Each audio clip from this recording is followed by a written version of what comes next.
In today's video, I'm going to teach you how to release code with GitHub. By the end, you'll know how to create a tagged release, add clear notes, attach build files, and publish or save it as a draft so your team and users can grab a stable version of your project. Start by opening your GitHub dashboard. From there, use the top repositories section to quickly jump into the project you want to release.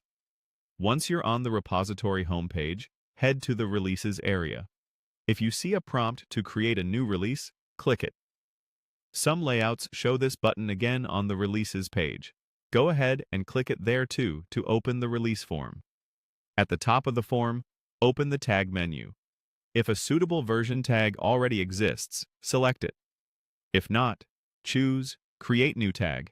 Enter a semantic version like v1.0.0 and click Create to add it. Next, confirm the target. This is the code snapshot your release will point to. You can target a branch, such as main, or a specific recent commit. Pick the one that represents the code you actually want to ship.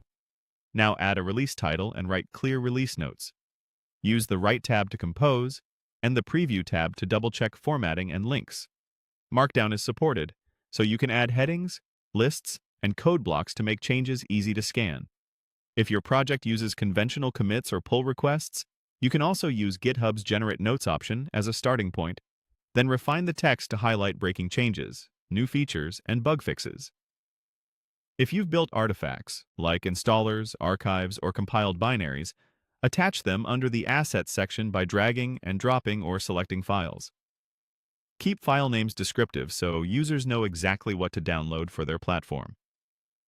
Depending on your repository settings, you may see additional options.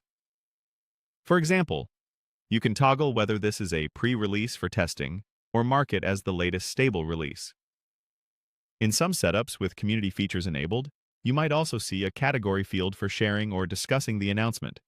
Pick the most relevant one, such as General, Ideas, Polls, Q&A, or Show and Tell. When everything looks good, you have two choices. Click Publish Release to make it live and notify watchers, or choose Save Draft if you want a teammate to review it first, or you're waiting on final assets. After publishing, your tag and release page are created, and anyone can download the source or attached files. If needed, you can edit the release later to fix notes or add assets, while keeping the tag intact. That's it.